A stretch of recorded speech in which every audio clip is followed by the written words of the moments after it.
berjalan dalam firman-Mu, hatiku siap.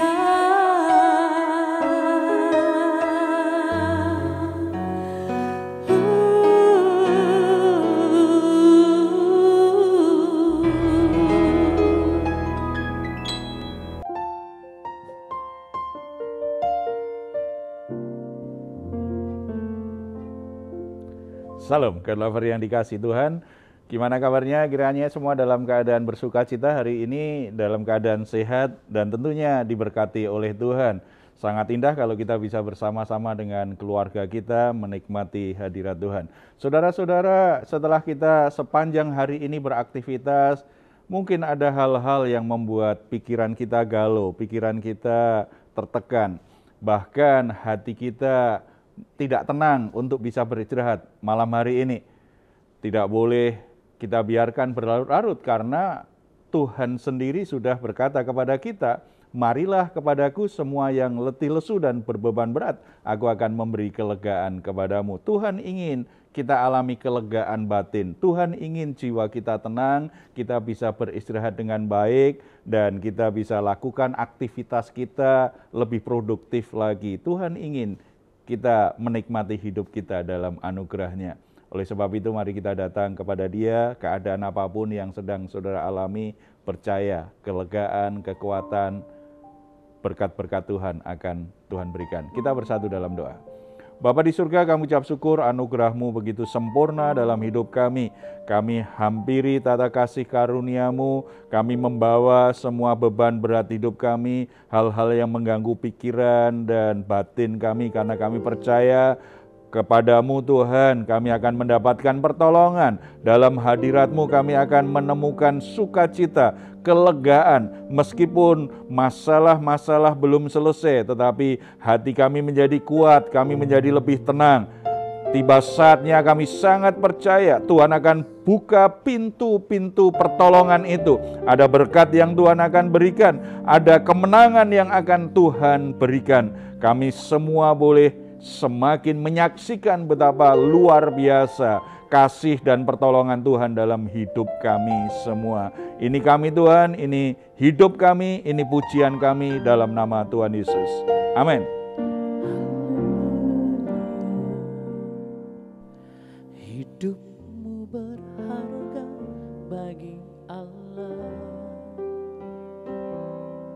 tiada yang tak berkenan di hadapannya. Dia ciptakan kau seturut gambarnya. Sungguh terlalu indah kau bagi Dia. Dia berikan kasih-Nya bagi kita. Dia telah relakan segala-galanya. Dia disalib untuk tebus dosa kita. Karena hidupmu sangatlah berharga. Bulu yang terkulai takkan dipatahkannya.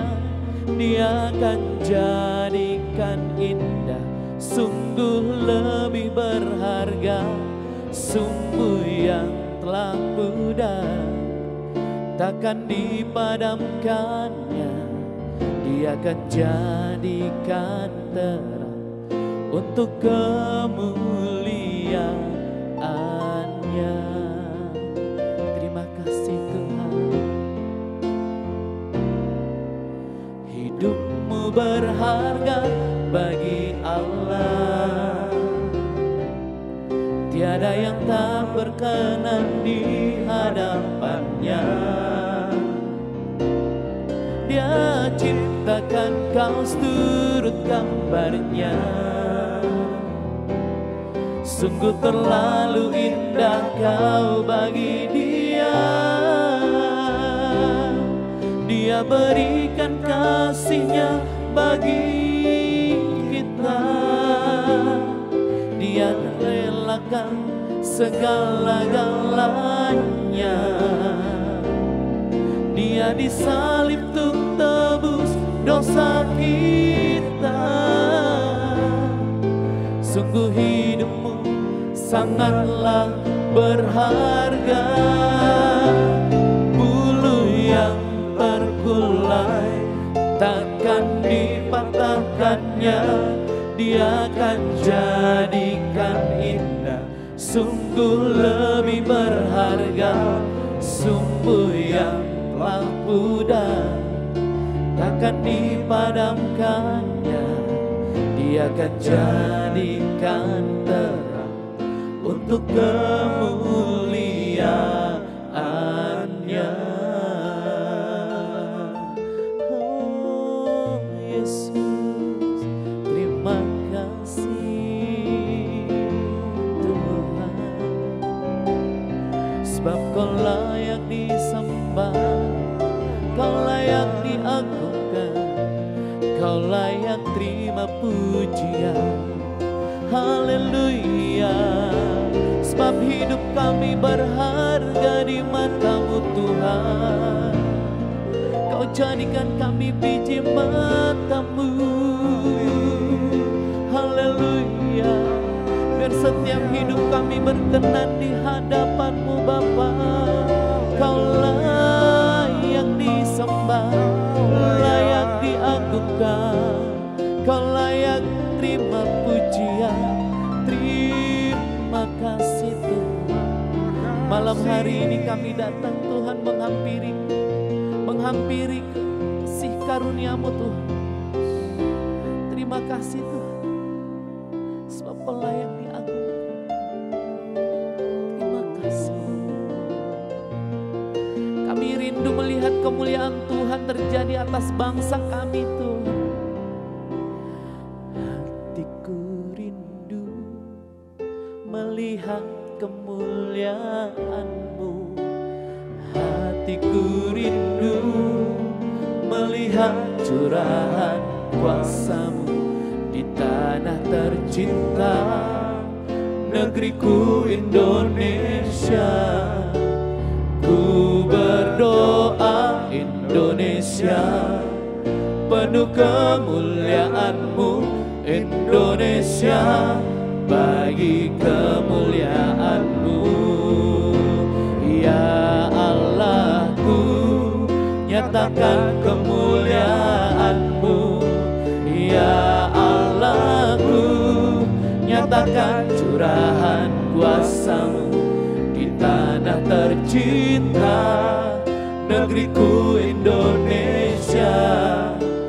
Ku berdoa Indonesia, penuh kemuliaan-Mu Indonesia, bagi kemuliaan-Mu.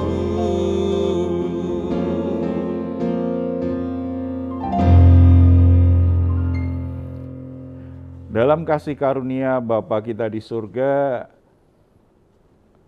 ada sesuatu yang melampaui apa yang bisa dilakukan manusia, bahkan kelayakan manusia untuk menerimanya, baik itu berkat, kesuksesan, maupun pencapaian-pencapaian tertentu, selalu melebihi apa yang manusia butuhkan, apa yang manusia bisa kerjakan. Saat ini kita akan sharing firman Tuhan bahwa kesuksesan yang dialami anak-anak Tuhan itu senantiasa melampaui kemampuan manusia untuk melakukannya atau mencapainya. Kita akan dengar ada satu pertanyaan yang sangat baik dan kita nanti akan bahas ini dalam sharing firman Tuhan selanjutnya. Silakan. Ya Pak, ini ada pertanyaan dari penonton setia Raise in God. Saya bacakan ya Pak. Saya punya teman yang biasa-biasa saja. Sejak sekolah tidak pernah berprestasi, tetapi dia jadi orang sukses. Sementara teman yang selalu berprestasi tidak sesukses dia. Mengapa demikian ya Pak? Ya, jawabannya satu, karena kasih karunia Tuhan. Ya, artinya ternyata orang sukses tidak 100% karena dari sekolah, dari SD berprestasi terus gitu. Kalau playgroup sama TK kan ada juara enggak sih ya? Tetapi dari SD, SMP, SMA, kuliah nilainya selalu sangat bagus. Ternyata setelah dia bekerja, masuk dunia kerja, ternyata tidak sesukses teman-temannya yang lain. Kisah seperti itu kan banyak terjadi ya. Dulu waktu sekolah males-malesan, waktu sekolah juga nilainya pas-pasan, tetapi setelah berkarir nih, dia bisnis atau bekerja, ternyata bisa berhasil. Apakah kalau begitu tidak perlu terlalu serius untuk belajar, tidak perlu serius untuk mengejar prestasi? Bukan begitu masalahnya, sebab tetap juga orang-orang yang kerja keras, orang-orang yang berprestasi setelah bekerja yang sukses juga banyak gitu ya. Tetapi kan memang agak aneh, orang yang dulu males, kurang berprestasi tetapi kok bisa sukses gitu. Jawabannya hanya satu, itu kasih karunia Tuhan. Kita akan lihat satu bagian dari Alkitab yang mengajarkan kita tentang hal tersebut supaya kita bisa memahami tentang bagaimana kasih karunia Tuhan bekerja itu dengan cara yang benar dan kita tidak salah paham tentang hal itu. Ulangan pasal yang ke-9. Kalau kita baca ayat 1-6, gambarannya jelas karena perkataan Tuhan itu dengan tegas sekali mengajarkan kepada kita bahwa ternyata keberhasilan orang Israel sepenuhnya karena pekerjaan Tuhan yang luar biasa. Kita akan fokus saja pada ayat 4 sampai yang ke-6 ya. Janganlah engkau berkata dalam hatimu apabila Tuhan Allahmu telah mengusir mereka dari hadapanmu, karena jasa-jasakulah Tuhan membawa aku masuk menduduki negeri ini. Padahal karena kefasikan bangsa-bangsa itulah Tuhan menghalau mereka dari hadapanmu. Bukan karena jasa-jasamu atau karena kebenaran hatimu engkau masuk menduduki negeri mereka, tetapi karena kefasikan bangsa-bangsa itulah Tuhan Allahmu menghalau mereka dari hadapanmu. Dan supaya Tuhan menepati janji yang diikrarkannya dengan sumpah kepada nenek moyangmu, yakni Abraham, Ishak, dan Yakub. Jadi ketahuilah bahwa bukan karena jasa-jasamu Tuhan Allahmu memberikan kepadamu negeri yang baik itu untuk diduduki. Sesungguhnya engkau bangsa yang tegar tengkuk. Jadi saudara-saudara, diulang-ulang kan, bukan karena jasa-jasamu, bukan karena kebenaran di hatimu, sehingga engkau bisa masuk tanah Kanaan dan menduduki tempat itu. Padahal di situ ada banyak suku bangsa yang kuat-kuat, yang pasukannya mungkin melebihi kekuatanmu, pasukannya melebihi kemampuanmu dalam peperangan. Tuhan ingatkan, bukan karena jasa-jasamu. Orang Israel memang tegar tengkuk, tetap selalu merasa karena kami hebat, karena kami kuat, karena kami memang sanggup untuk mengalahkan mereka, karena kami orang baik, karena hati kami benar. Selalu melihat dirinya itu selalu yang hebat, yang luar biasa. Dengan kata lain, sudah selayaknya dong Tuhan memberkati aku, Tuhan memberi aku keberhasilan karena aku memang hebat dan baik. Ini kesombongan. Kesombongan. Tidak. Dari ayat yang kita baca tadi ada dua hal kita bisa belajar. Bahwa kenapa Tuhan akhirnya memberikan kemenangan demi kemenangan dan membuat orang Israel berhasil menduduki tanah perjanjian itu, tanah Kanaan itu. Dua hal kita bisa pelajari. Yang pertama, karena Tuhan ingin menggenapi rencananya. Kita perhatikan bahwa orang-orang yang tinggal di tanah Kanaan adalah orang-orang fasik, orang-orang yang menyembah berhala, orang-orang yang melakukan hal-hal yang menjijikkan di hati Tuhan, orang-orang yang jahat di mata Tuhan. Tuhan ingin menghukum mereka. Tuhan ingin menyudahi perilaku jahat mereka. Makanya akhirnya Tuhan bekerja dengan caranya yang ajaib, membuat mereka bisa ditaklukkan oleh bangsa Israel. Dalam konteks orang Kanaan, Tuhan ingin menghukum mereka karena mereka berdosa. Tuhan ingin melaksanakan rencananya untuk menghukum mereka. Dalam konteks kehidupan kita, mungkin Tuhan tujuannya bukan untuk menghukum seseorang atau kelompok tertentu, sehingga kita akhirnya bisa berhasil di sebuah tempat, mencapai sesuatu yang besar dalam hidup ini. Tetapi ini sebuah prinsip penting. Kalau kita berhasil, itu karena Tuhan ingin menggenapi rencananya.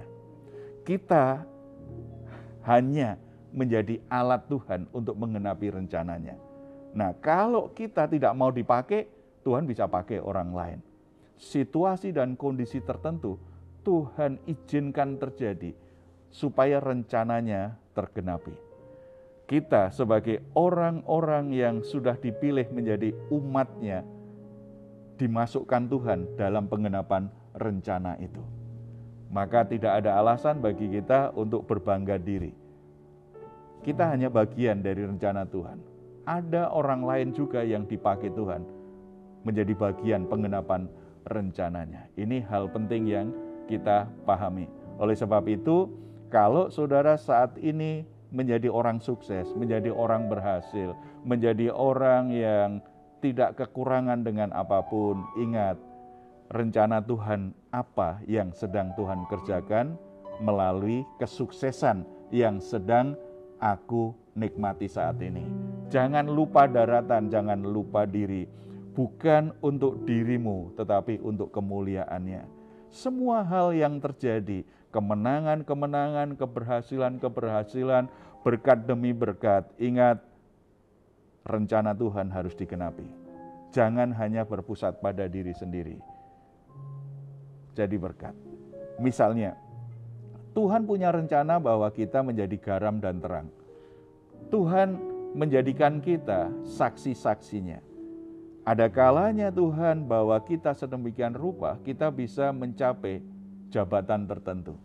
Bukankah itu membuat kita menjadi efektif untuk menggarami banyak orang, untuk menerangi banyak orang, untuk menjadi saksi Tuhan, punya pengaruh yang lebih besar karena semakin jabatan naik, semakin pengaruh kita semakin luas, semakin kuat. Tuhan ingin kita tidak hanya keasikan dengan berkat-Nya, dengan jabatannya, lupa rencana Tuhan lewat hal itu. Ada banyak orang Kristen begitu diberkati Tuhan, malah mulai malas ibadah. Begitu diberkati Tuhan lebih baik, lebih banyak lagi, semakin jarang ke gereja. Dulunya rajin pelayanan, tetapi semakin diberkati Tuhan, semakin tidak melayani. Alasannya sibuk. Ada banyak pekerjaan katanya. Kalau kita ingat, ini bagian dari penggenapan rencana Tuhan. Mestinya semakin diberi jabatan tinggi, semakin dipromosikan, semakin diberkati, kita semakin hidup dalam rencana Tuhan. Kita semakin tekun dalam rencana Tuhan. Sebab kalau tidak, maka kita menjadi orang Kristen yang gagal, walaupun sukses secara jasmani, secara lahiriah. Karena rencana Tuhan justru semakin tidak digenapi. Kita sering lihat ketemu orang yang kadang-kadang dulu orangnya baik, rajin, ketika pekerjaannya masih kurang baik, biasa saja. Orangnya juga baik, rohaninya baik, karakternya baik. Tetapi begitu semakin naik, karakternya semakin buruk, menjadi teman yang sangat menyebalkan. Ya, kita jadi nggak kenal lagi bahwa itu teman kita dulu. Gara-gara berlimpah dengan berkat dan kesempatan dari Tuhan. Tidak boleh merubah kita menjadi lebih buruk. Harusnya berkat harus merubah kita menjadi orang yang lebih baik. Menjadi orang yang semakin mengasihi Tuhan. Dan yang kedua yang kita bisa pelajari dari perikop ini adalah ketika kita sukses, itu pertama tadi ya, melebihi kemampuan kita karena kesuksesan itu bagian dari Tuhan menggenapi rencananya. lewat hidup kita. Dan yang kedua, lewat kesuksesan itu, Tuhan ingin menggenapi janjinya. Kenapa? Tuhan sepertinya berjuang betul loh, mempertahankan supaya umat Israel ini tetap sampai tanah perjanjian. Padahal Tuhan sudah berkata, ini bangsa yang tegar tengkuk, dihukum aja habislah. Tetapi kenapa Tuhan tetap berjuang membawa mereka sampai ke tanah perjanjian? Karena Allah sudah berjanji kepada Abraham bahwa Abraham dan keturunannya itu akan ada sebuah tanah perjanjian yang akan diberkati Tuhan. Keturunannya akan menjadi berkat bagi bangsa-bangsa yang lain. Tuhan komitmen dengan janjinya kepada Abraham yang sudah meresponi panggilannya. Ini indah sekali. Kesuksesan itu bagian dari penggenapan janji Tuhan. Bisa jadi kita menjadi sukses saat ini bukan karena engkau layak menerima kesuksesan itu, tetapi mungkin karena kakekmu, nenekmu, orang tuamu itu mendapat janji Tuhan dan mereka meresponi Tuhan dengan baik. Karena mereka mendapat janji Tuhan, keturunannya akan diberkati oleh Tuhan, sampailah ke kita. Kita akhirnya diberkati Tuhan menjadi orang yang berhasil. Padahal kalau dinilai mungkin teman kita lebih layak untuk menerima kesuksesan itu, keberhasilan itu. Berarti melampaui kemampuan kita karena apa? Saya sukses karena Tuhan sedang menggenapi janjinya lewat saya. Janji itu mungkin bukan langsung kepada saya. Janji itu mungkin pernah diberikan kepada orang tua saya. Dan orang tua saya sudah dipanggil Tuhan. Sekarang saya yang menikmati penggenapan janji Tuhan itu. Oleh sebab itu, ini sesuatu yang penting terutama bagi orang-orang yang sukses. Yang punya orang tua yang mencintai Tuhan, yang mengasihi Tuhan. Jangan pernah lupakan hati orang tuamu yang begitu beriman, begitu mengasihi Tuhan. Doa-doa mereka kepadamu. Berkat Tuhan mengalir melalui mereka. Bahkan mereka sudah tidak bersama dengan kita. Tuhan masih ingat janji yang pernah Dia buat kepada orang tuamu yang mengasihi Tuhan. Dan itu akhirnya sampai kepadamu. Engkau diberkati oleh Tuhan. Jangan pernah lupakan bagaimana leluhurmu mengasihi Tuhan, orang tuamu mengasihi Tuhan. Dan ini juga jadi pelajaran bagi kita. Kalau kita saat ini mengasihi Tuhan, sebenarnya yang diberkati Tuhan tidak hanya kita. Nanti anak cucu kita akan diberkati Tuhan. Oleh sebab itu, bagi para orang tua, saya dorong, taruh hatimu senantiasa pada Tuhan. Supaya hidupmu diberkati.